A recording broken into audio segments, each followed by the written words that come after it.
this coming Wednesday, 29 May. Go out and vote, people, and vote for the hard-working, honest people who will uphold our Constitution. There are sinister forces out there that are playing with fire. We have political opportunists calling for changes to our Constitution. Holy moly, that sounds very dangerous. This is serious, people. We need to wake up and realize that we are being manipulated by politicians who don't really care about us. Let's look at the players making up their own rules in this game. Julius Malema, aka Juju, leader of the economic freedom fighters, their lavish lifestyles and corrupt behavior further impoverish the man of the street through the looting of BBS Mutual Bank, including pension funds. It looks like they don't care about us.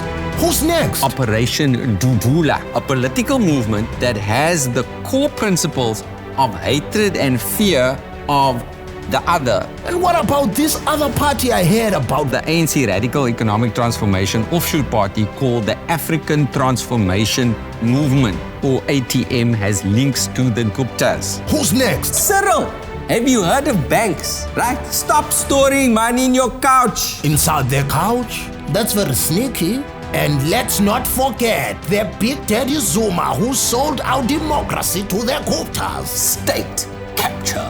Dun, dun, dun. Jacob Zuma and the corrupt Gupta family. It's estimated that we lost 1.5 trillion rand to these crooks. Zuma and his cronies succeeded in capturing some of our institutions. South Africa would have become an autocracy, where Zuma and the Guptas controlled every single SOE and used them to continue enriching themselves at the cost of South African citizens. 1.5 trillion, dudes! Imagine how many houses, hospitals, schools, and the roads that money could have built. Imagine how many grants it could have paid out to the millions of South Africans who are living from hand to mouth every single day. So, Doctor, what do we need to know? It's an election year.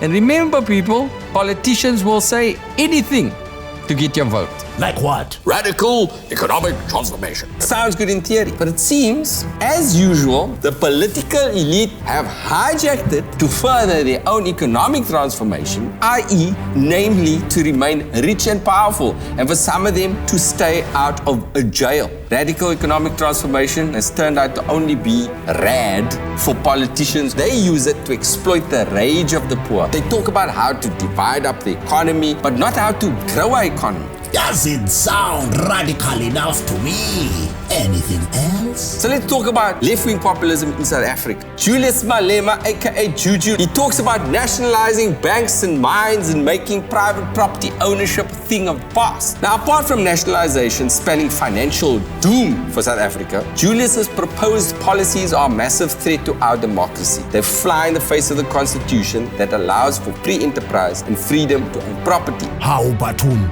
It really sounds like demo crazy. What else you got? There's a lot of hate and vitriol and prejudice of foreign migrants going on. Organizations pushing the hate movement and promoting xenophobic views. The scapegoat narrative has turned to the African foreign nationals. They are blamed for almost every ill of our country, from unemployment to crime and everything else that's wrong. The moral of the story is, arm yourself with information, protect yourself from disinformation. Let's get our facts straight, because it's clear we can't depend on politicians. It's a big day for South Africa, so think carefully before you make your mark. See you Wednesday, 29 May.